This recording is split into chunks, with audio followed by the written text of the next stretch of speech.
This video is for entertainment purposes only. One of my pet peeves on my 2007 Honda VTX 1300R is that the speedometer is not accurate. With my GPS on, I went down the road and was checking it against my GPS, and when I was doing 30 miles an hour, the GPS said I was doing 27. When I was doing 40 miles an hour, my GPS said I was doing 37. When I was doing 50 miles an hour, my GPS said I was doing 45. And when I was doing 65 miles an hour, my GPS said I was doing 60. There's a part available to correct that, and it's made by Heel Tech, and it's called Speedohealer. And I found these on Amazon, and I bought mine as a kit. The kit I bought fits the VTX. And what that includes is it includes the module and a wiring harness kit. So the module is an SH-V4 and the wiring kit is an SH-H03. Now if you have a different bike, you're going to take a different wiring kit than what I have here. This was about 110 bucks on Amazon. And so what I suppose I better do is read the instructions and start getting busy. And I believe the place I have to connect the wiring harness to is right underneath this cover. So we take off the 5 bolts here. And from taking this off before, I know all the bolts are the same length.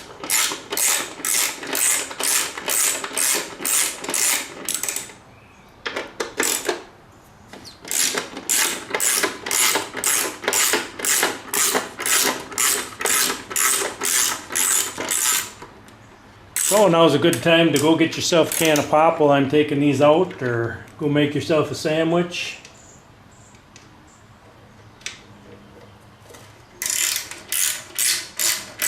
Maybe read a book.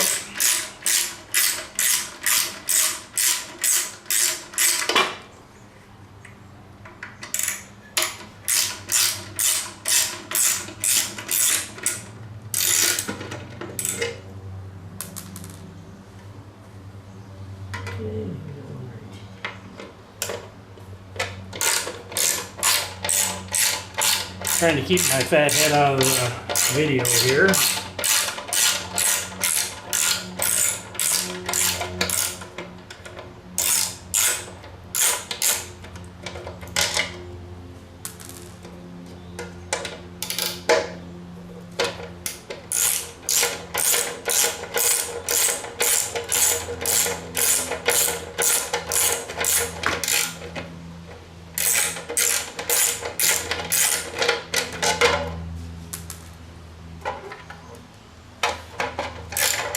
And here we go, the last one.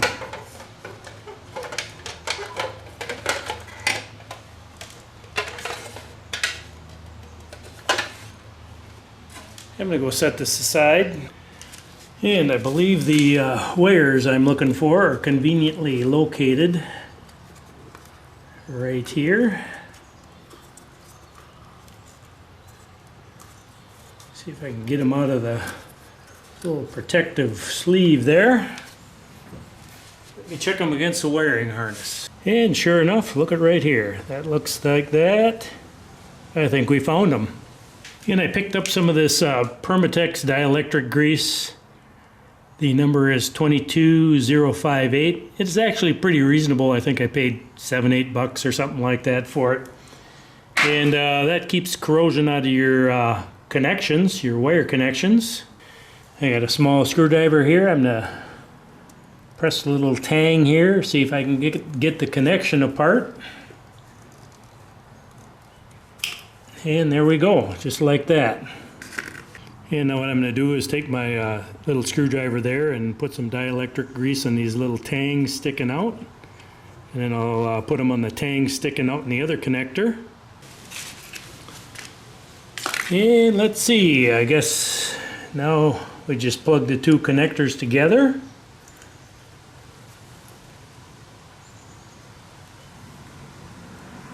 Like so. That wasn't too hard. And let's see if I can get this stuff tucked back underneath and safely hidden away.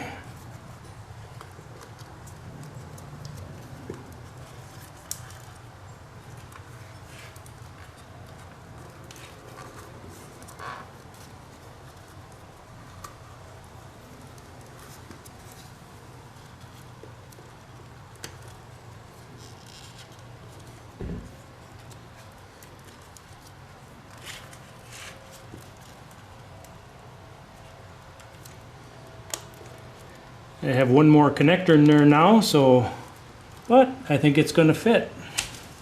I think it's going to work good.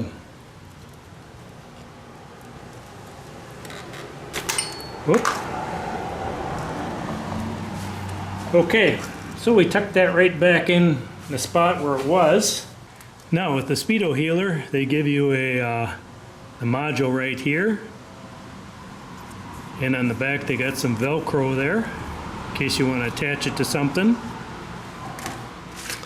They also send you a remote cable, so you can run this cable anywhere that works for you, and then the button on the end here allows you to do different functions. So if you tuck this Speedohealer away somewhere where nobody can see it, you can run this cable to an area that you have access to, so you can change things on the fly. But I don't plan on doing that, so for now what I'm going to do is take the one connector and plug it into the other connector, like so. One of the areas I struggle with the most is math. And this is going to be the formula that you need to use to calculate the setting for your Speedohealer. So we have the actual speed, which in my case was 60.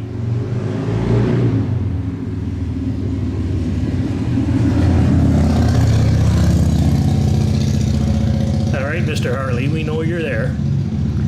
My actual speed was 60 miles an hour, and my indicated speed on the speedometer was 65. Minus 1 times 100%, I get minus 9.2. Now I think that is the setting I need to use, so I'll program that in, and if it isn't, I guess the speedometer won't be accurate and I'll have to go figure it out again. Okay, so we got the Speedohealer module in my hand. I got two red buttons here, an LED. We can see the first red button is select and the second one is set. So we'll turn the key on there and press both red buttons at the same time. And we see the L and the negative is what we want. So we will select that. And now we want 09.2. So we'll select 0.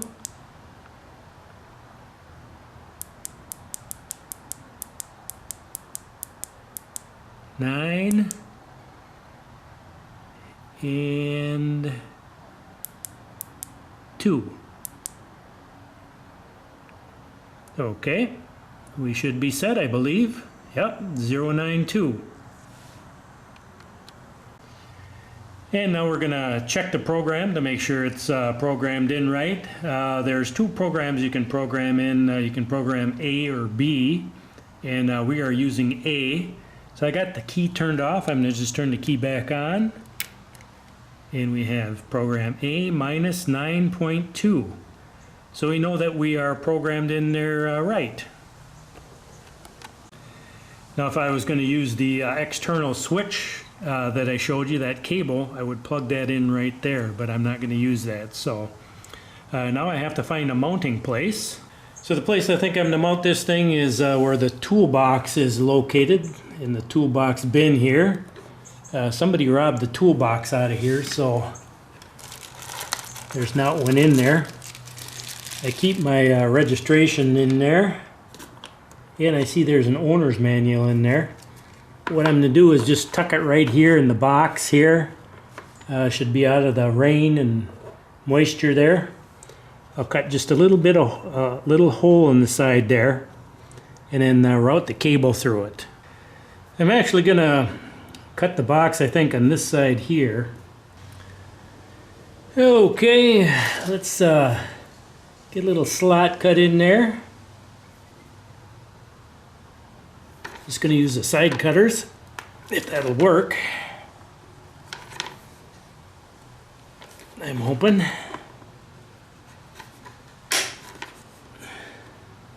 I take littler bites.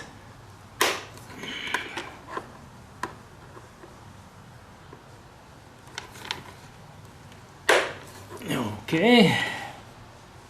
Now we'll get the lower.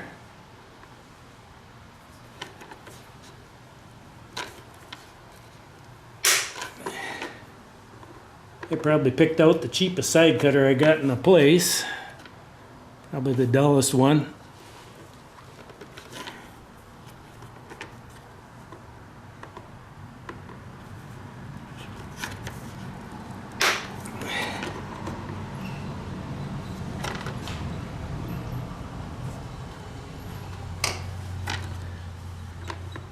Okay, and then we'll just cut that little slot out. There we go. Now I'll just unhook my wire here and take this wire and run it right into the box there.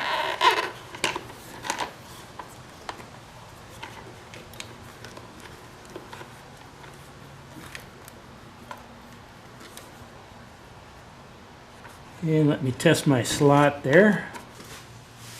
And so what I did is I took one of my the zip ties they sent with and kind of cinched this cover together there. And we'll cut that zip tie there. And now I'm going to take another zip tie they sent with and tie up the wire that's going over to the Speedohealer. So the module, I'll tie that up with the rest of the wires. So that is out of the way.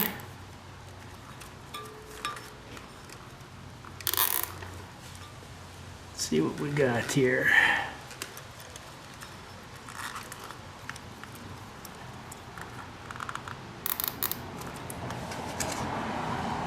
Okay.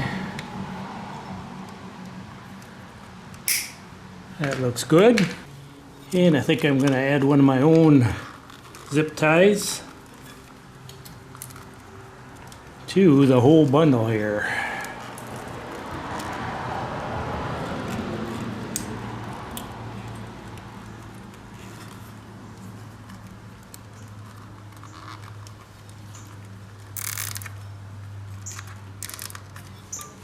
There, I'm pretty happy with that. Now we look in here and we can see I got the wire run up inside the toolbox pouch here. And now I'm going to hook the wire back on to see where I can place this in the toolbox area here, where the wire has enough room. Let me try that. I wonder.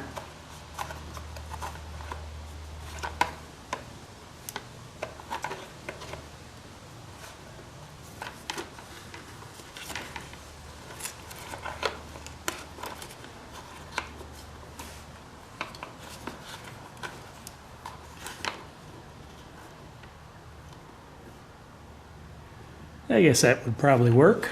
So that's kind of what it looks like with everything tucked up back in there. Let me see if I can change your vantage point there.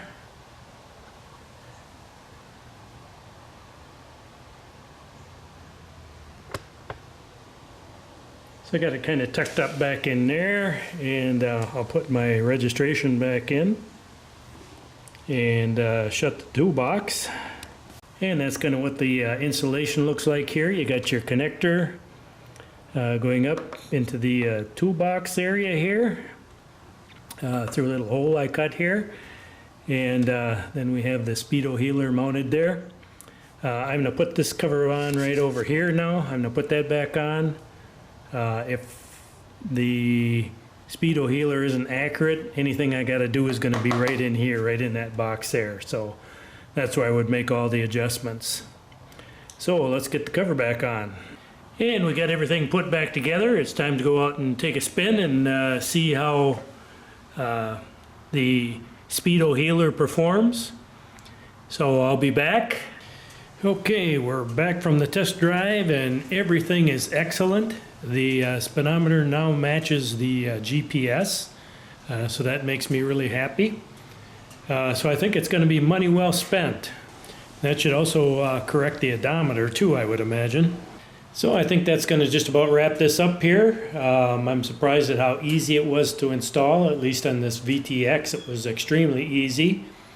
And it wasn't too bad to program. You got to do a little math, but that really wasn't that difficult either. So I hope this helped you out if you decide you want to install one of these on your bike. So what's coming up in the future?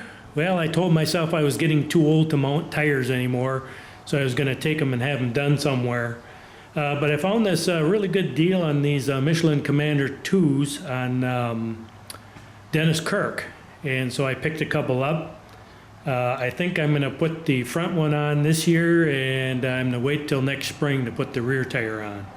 I just hope I have enough snort left to get these things on.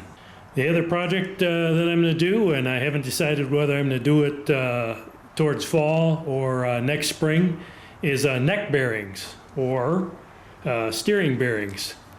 So I picked up a kit here. And if I decide to do it, I will do it probably later on this fall.